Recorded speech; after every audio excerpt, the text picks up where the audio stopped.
kasih, Hari Raya Pentakosta itu mengisyaratkan sebuah peristiwa yang pernah terjadi. Sebuah peristiwa yang pernah terjadi yang dialami oleh orang-orang Kristen perdana, yaitu para murid Yesus sendiri, yang setelah Yesus meninggal lalu bangkit, kemudian Yesus memerintahkan supaya mereka tidak pergi kemana-mana dulu setelah kenaikannya ke surga, lalu mereka tinggal di sebuah tempat dengan ruangan yang terkunci, dan pada akhir itu juga Roh Kudus datang kepada mereka. Siapa Roh Kudus itu? Yaitu diri Allah sendiri, diri Yesus sendiri yang tak terpisah. Maka para saudara dan saudari, dengan menerima Roh Kudus berarti kita menerima Allah itu secara total dalam diri kita, dalam kehidupan kita. Bapak Ibu, seandainya saya memegang benda, di tangan kanan saya ini ada batu, di tangan kiri saya ada spon atau gabus. Tahu spon? Tahu ya? Kalau tidak tahu, itu yang untuk merangkai ini. Kita ibaratkan ini. Di tangan kanan saya ada batu, di tangan kiri saya ada spon atau gabus. Dalam kehidupan kita, mana yang akan lebih berharga untuk kita? Batu atau spon? Biar saya buat dulu ya. Oke, semua mengatakan bim salah bim, biar ada batu di tangan kanan saya. 1, 2, 3 ya. Bim salah bim. Oke, jika ini batu, mana yang akan Bapak Ibu pilih? Dan di sini ada spon. Mana yang akan Bapak Ibu pilih? Batu. Hah? Ayo, nggak apa-apa, pribadi-pribadi. Mana yang akan Anda pilih mewakili keinginan ataupun ya dirimu? Dua benda. Mana Pak? Batu. Kalau Ibu mau menggambarkan dirimu, silakan. Batu atau spon, bebas. Nanti saya kasih hadiah. Batu. Kalau Ibu batu. Kalau Ibu Pak Lugito batu, Ibu spon. Ada yang lain Bapak? Batu. Iya, artinya menggambarkan karakter dirimu dulu saat ini. Nggak boleh. Pilihan itu hanya satu. Pilihan itu hanya satu.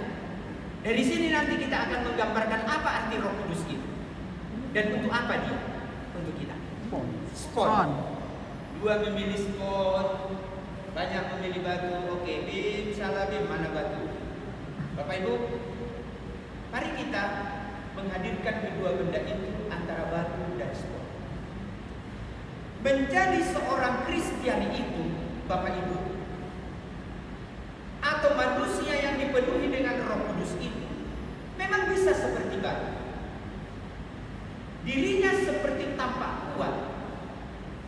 Jika dia dicelupkan di dalam air, batu itu yang adalah kehidupan itu sendiri, yang adalah Allah itu sendiri, air itu, kita gambarkan air itu atau kita imajinasikan Allah itu sebagai air, sebagai pemberi kehidupan. Kita sebagai orang Kristiani menggambarkan diri kita seperti batu. Saya kan harus kuat seperti Petrus. Tetapi ketika batu ini dan spon ini kita masukkan di dalam air, mana yang lebih banyak menyerap kehidupan atau air?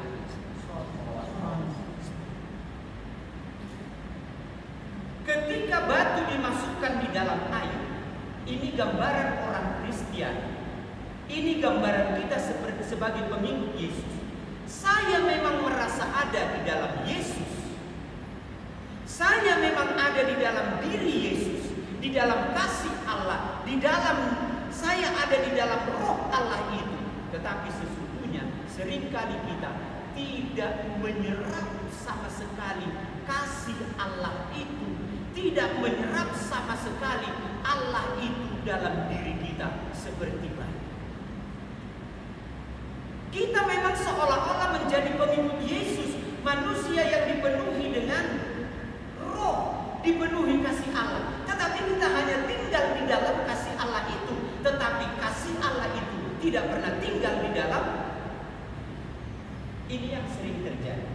dalam kehidupan orang beriman. Semua orang bisa mengatakan, saya ada di dalam kasih Allah. Aku ada di dalam kasih Allah. Tetapi sesungguhnya kasih Allah itu tidak pernah tinggal di dalam diri. Maka apa yang terjadi? Kita yang tinggal di dalam kasih Allah tidak tinggal di dalam kita. Maka pada akhirnya tidak bisa seperti apa yang dikatakan oleh Yesus, aku mengutus kamu mewartakan Injil. Karena apa? Injil itu tidak pernah tinggal dalam diri kita. Seperti tinggal di dalam Injil, tetapi Injil tidak pernah tinggal di dalam diri. Mengapa Yesus mengembusi para murid dengan roh? Supaya diri mereka yang membatu itu, yang mengalami ketakutan itu, mencair. Pada akhirnya roh itu bisa terserap dalam diri mereka, dan pada akhirnya mereka berani mewartakan Injil. Saudara-saudara, menjadi seorang Kristian itu yang telah dipenuhi dan mendapatkan Roh Kudus itu harus seperti sport. Kita menjadi seorang Kristian itu belajar dari sport yang kadang-kadang tidak dianggap oleh orang. Tetapi apa? Ketika kita masukkan spon ke dalam air, sponnya ada di dalam air, airnya ada di dalam spon. Itu Kristen sejati. Itu Kristen yang dipenuhi dengan Roh Allah. Maka apa yang terjadi?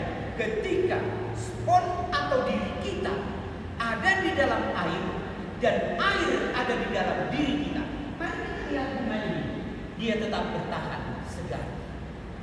Artinya apa?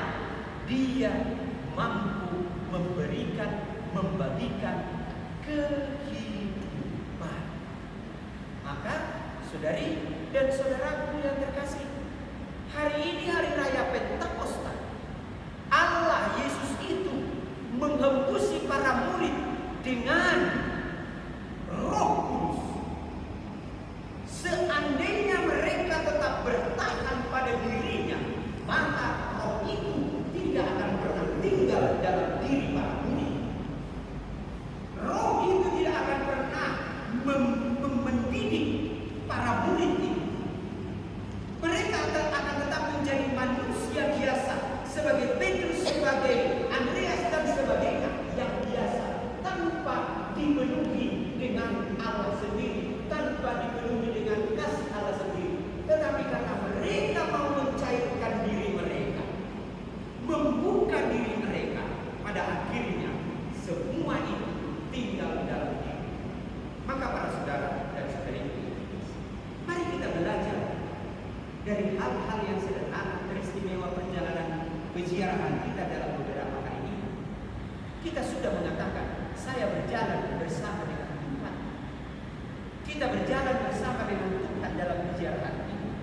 Bisa kita berjalan bersama Tuhan, tetapi kadang-kadang bisa terjadi Tuhan yang berjalan dengan kita ini tidak tinggal dalam diri.